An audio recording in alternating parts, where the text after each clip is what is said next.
Hola, el día de hoy vamos a hablar acerca de las obligaciones, cuáles son sus elementos y cómo se clasifican.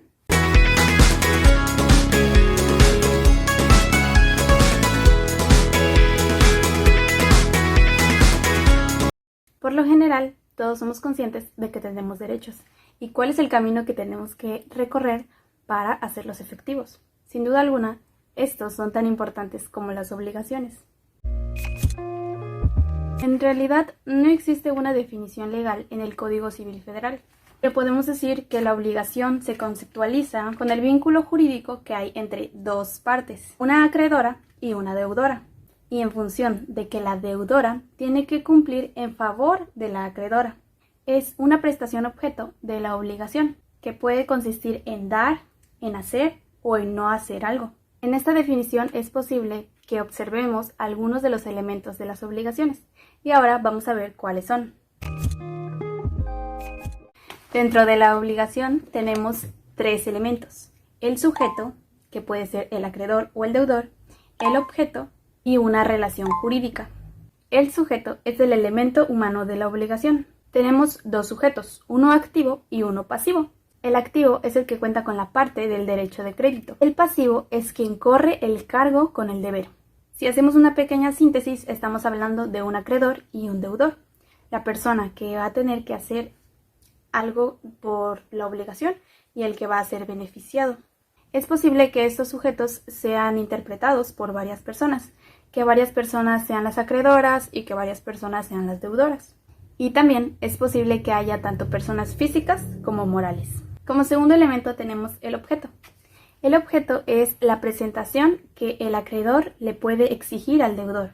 Aquí también tenemos dos tipos de objetos, el objeto directo e indirecto. El objeto directo es una prestación, ya sea exigir, dar, hacer o no hacer algo. Y dentro del objeto indirecto tenemos una cosa, puede ser un servicio o la abstención de hacer algo. Como tercer elemento tenemos una relación o un vínculo jurídico. Esto es aquello que va a ligar a los dos sujetos. Podríamos decir que ata al deudor con el acreedor. Ahora vamos a hablar de las modalidades de las obligaciones. El término modalidades se refiere a distintos modos, tipos o formas, en los cuales podemos establecer una obligación. Cada una de estas tiene sus características y sus efectos. Vamos a ver cuáles son. Dentro de la clasificación de las modalidades de las obligaciones nos encontramos con 4. De acuerdo con su resolución, modalidades de las obligaciones con pluralidad de prestaciones, modalidades de las obligaciones mancomunadas y, finalmente, según su objeto. Entrando en la primera clasificación, que es de acuerdo con su resolución, nos encontramos con otras dos clasificaciones, condicionales y a plazo. La obligación condicional es aquella que depende de un elemento en el futuro. Tenemos dos, que sería la resolutoria o la suspensiva. La suspensiva es aquella que su cumplimiento depende de la existencia de la obligación. La resolutoria es aquella que cuando ya es cumplida, la obligación desaparece. Como ejemplo tenemos las garantías o los seguros. Por ejemplo, en una garantía, cuando tú tienes un objeto o lo compras, depende de que se estropee o no para que la obligación sea válida. En caso de que no se estropee, no hay obligación, y en caso de que se estropee, necesitamos la devolución o el cambio de nuestro producto. Y en un seguro es parecido, ya que si la persona fallece o no, pues hacemos válido el seguro, o en caso de que sea de golpes, de choques, pero todo dependerá de que exista ese suceso. Ahora tenemos las obligaciones a plazo, que son aquellas que requieren de su cumplimiento en una fecha exacta. Como ejemplo, tenemos aquellos que son créditos, hipotecas, préstamos y también en contratos con una temporalidad determinada.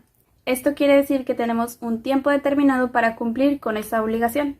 Como segunda clasificación tenemos las modalidades de las obligaciones con pluralidad de prestaciones. Aquí tenemos dos, conjuntivas y alternativas. Las obligaciones conjuntivas son aquellas prestaciones que se deben cumplir por completo. En este caso podemos hablar de los paquetes de viaje, por ejemplo, en donde nos prometen un hospedaje, una comida, tal vez un transporte.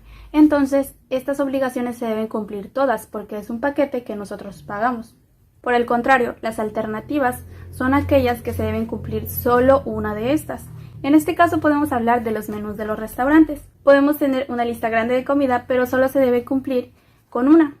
Como tercer tipo, tenemos modalidades de las obligaciones mancomunadas. Dentro de estas implican varias personas. Tenemos dos, que pueden ser divisibles e indivisibles. Las divisibles son aquellas que se tienen que repartir dependiendo de cuántos deudores existan. Como ejemplo, podemos dar cuando debemos de pagar la cuenta por separado.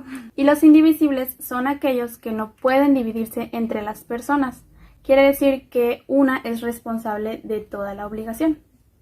Y finalmente tenemos el cuarto modo de clasificación, que es según su objeto. De esta derivan tres obligaciones: obligación de dar, obligación de hacer y obligación de no hacer. En el caso de dar es prestar un objeto y entregarlo con propiedad. También puede referirse a devolver una cosa ajena o a pagarse. Las obligaciones de hacer es, como lo dice su nombre, una acción a favor del acreedor. Y finalmente, las obligaciones de no hacer son aquellas que omiten alguna actitud, alguna actividad de otra persona en beneficio del acreedor.